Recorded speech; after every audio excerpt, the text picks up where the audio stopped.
السلام علیکم۔ First year کی اسلامیت اختیاری کی اسٹوڈنٹس، آپ لوگ پڑھ رہی تھیں، آپ لوگ جو ہے وہ غزوہ خندق پڑھ رہی تھیں، تو جو ٹرمز اور جو چیزیں میں نے آپ کو پچھلے لیکچر میں بھیجی تھیں، ہوپ سو آپ لوگوں نے اس کو اچھی طرح یاد کر لیا ہوگا۔ پھر بھی اگر کوئی مسئلہ ہوتا ہے تو آپ اپنے گروپ میں مجھ سے پوچھ سکتی ہیں، ٹھیک ہے۔ اب ہم لوگ جو پیچھے پڑھ رہے تھے واقعات میں، اس کے بعد یہ ہوا کہ جو مشرکین مکہ کا گروپ آیا تھا، جو ان کے احزاب آئے تھے، جو ان کے گروہ آئے تھے مدینہ پر حملہ کرنے، 10 سے 24 ہزار تک کے تھے۔ جب انہوں نے دیکھا کہ مدینے تک کوئی مزاحمت نہیں ہوئی تو انہوں نے خوشی سے ناچنا شروع کر دیا، تلواروں کو بڑھنا ان تلواروں کو ان کی نیاموں سے نکال کر ڈھول بجاتے مدینہ کی طرف روانہ ہو گئے۔ راستے میں اچانک ہی ان کو خندق مل گئی، اور یہ آپ لوگوں کو پتہ ہے حضرت سلیمان فارسی رضی اللہ تعالیٰ عنہ کا مشورہ تھا، کیونکہ وہ فارس کے رہنے والے تھے، ایران، ٹھیک ہے، اور ایران کے لوگوں کے اندر یہ رواج موجود تھا۔ اب جب انہوں نے یہ دیکھی تو بہت زیادہ پریشان ہو گئے، اور مجبوراً انہیں خندق سے باہر ہی بیٹھنا پڑا، اور انہوں نے شہر کو گھیر لیا۔ 27 دن تک تقریباً یہ گھیراؤ جو ہے وہ چلتا رہا، لیکن مسلمان فاقوں میں رہے، لیکن ان کے دم خم میں کسی قسم کی کوئی لغزش نہ آئی، یعنی وہ پریشان نہیں ہوئے۔ اس کے بعد عورتوں اور بچوں کی حفاظت کے لیے محلے میں 200 افراد پر مشتمل ایک دستہ جو ہے وہ مقرر کیا ہوا تھا۔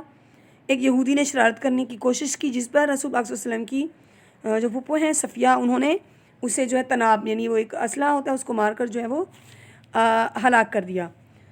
اس کے بعد جو ہے بنو قریظہ کی عہد شکنی۔ اب اس وقت میں 2 قبائل، آپ لوگوں کو پتہ ہے 3 قبائل تھے، 2 قبائل کو نکال دیا گیا تھا۔ بنو قنیقہ کو 2 ہجری میں غزوہ بدر کے فوراً بعد، اور بنو جو نزیر تھا اس کو 3 ہجری میں غزوہ احد کے بعد۔ اب 5 ہجری میں بنو قریظہ، یہ اب ایک جو یہودیوں کا جو لشکر تھا وہ موجود تھا، اب آپ کو ایک قبیلہ موجود تھا۔ اب یہودی قبیلہ بنو قریظہ نے عہد شکنی کرتے ہوئے گڑھ چور کر لیا۔ کس سے؟ انہوں نے گڑھ چور کر لیا مشرکین مکہ سے۔ اس پر آپ نے 2 انصاری سرداروں سعد بن معاذ اور یہود کو راہ راست پلانے کے بھیجا، مگر یہود نے کوئی بات سننے سے جو ہے وہ انکار کر دیا۔ اس کے بعد عام حملے کی صورت ہوئی، جب کفار نے دیکھا کہ محاصرہ بہت ہی طول پکڑ رہا ہے، کامیابی کی کوئی صورت نہیں، ان کے کھانے پینے کا سامان بھی ختم ہو رہا ہے، اور کیونکہ وہ گروپ کی صورت میں آئے تھے، کچھ حواری، کچھ دوست ان کے، وہ بھی ناراض ہونا شروع ہو گئے، تو انہوں نے عمر بن عبد، نوفل، اکرمہ یہ خندق پار کر کے آ گئے۔ عمر بن عبد کا وہ ایک آپ نے مشہور واقعہ شاید بچپن میں سنا ہو، وہ یہ پہلوان تھا اور بہت سارے لوگوں سے ایک ہی وقت میں لڑ لیا کرتا تھا۔ عمر بن عبد کا خاتمہ کرنے کے لیے حضرت علی نے ایک ہی بار میں اس کو مار دیا۔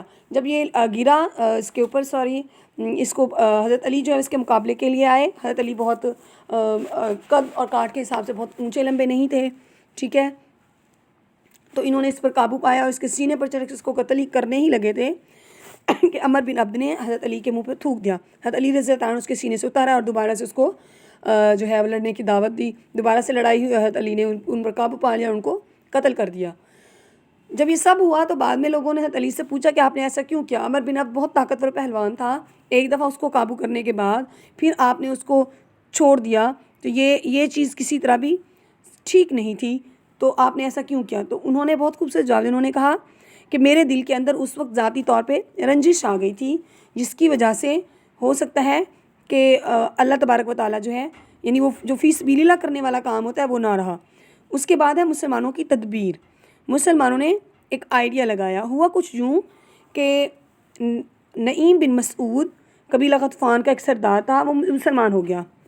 اس کی اطلاع کفار کو نہیں تھی، یہ چوری چھپے کسی طرح مسلمانوں میں آ گیا، اور اس نے قریش مکہ اور یہود سے بھی اس کی بہت بنی بنائی تھی، تو قریش مکہ اور یہود سے علیحدہ علیحدہ انہوں نے اس قسم کی باتیں کی کہ دونوں میں پھوٹ پڑ گئی۔ یعنی قریش کو اس نے جا کر کہا کہ میں یہود سے جا کے آپ کی طرف سے بات کرتا ہوں، یہود کو جا کے کہا کہ قریش جو ہے وہ آپ کے لوگ لیں گے، مطلب اس طرح ان کے درمیان مس انڈرسٹینڈنگس کریٹ کی دونوں گروہوں کے درمیان۔ اصل میں قریش اور یہود آپس میں طے کر چکے تھے کہ جب قریش باہر سے حملہ کریں گے تو یہود پیچھے سے شہر کے اندر جو ہے وہ حملہ کر دیں گے، کیونکہ یہ بھی شہر کے اندر موجود تھے، اور مسلمانوں کو پریشانی تھی یہود کی کہ یہود اس موقع پر اگر دغا بازی کریں گے تو مسلمانوں کے ہار جانے کے بہت زیادہ چانس تھے، ٹھیک ہے۔ لیکن انہوں نے جا کر یہود کو کہا کہ آپ قریش جو ہیں وہ لڑ کے اگر ہار بھی گئے تو چلے جائیں گے، لیکن آپ نے مستقل ادھر رہنا ہے، تو قبیلے جو دو آپ لوگوں کے نکالے جا چکے ہیں اسی طرح آپ کے حالات ہوں گے۔ اس پر یہود نے جو ایک اصولی بات تھی، انہوں نے قریش کو کہا کہ اپنے 10 سردار، یہ 10 بڑے بڑے لوگ جو ہمیں دیجیے تاکہ آپ جو ہے وہ bھاگیں گے نہیں. لیکن قریش کے ذہن میں پہلے سے مس انڈرسٹینڈنگس کریٹ کر چکے تھے. نہیں، انہوں نے قریش کو جا کر کہا کہ یہ آپ سے 10 لوگ مانگیں گے اور اپنے ثبوت دینے کے لیے کہ ہم مسلمانوں کے ساتھ ہیں ان 10 کے 10 لوگوں کو جو ہے وہ رسول پاک صلی اللہ علیہ وسلم کے حوالے کر دیں گے. تو اس طرح کر کے مس کمیونیکیشنز کریٹ کر دی گئیں جس کی وجہ سے ان دونوں کے آپس میں پھوٹ بڑھ گئی.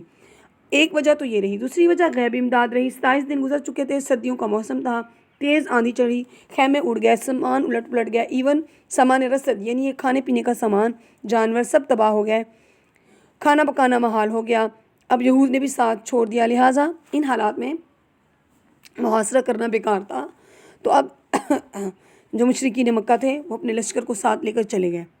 اس کے بعد ہمارے پاس آتے ہیں اس کے نتائج کیا رہے، اس کے اثرات کیا رہے. بعض دفعہ بیٹا یہ آپ کا اکٹھے کوسچن آ جاتا ہے، بعض دفعہ آپ کے پاس آ جاتا ہے غزوہ خندق سے کیا مراد ہے، اس کے اثرات بیان کریں. تو دونوں صورتوں میں آپ لوگوں نے اس کو جو ہے تیار کرنا ہے.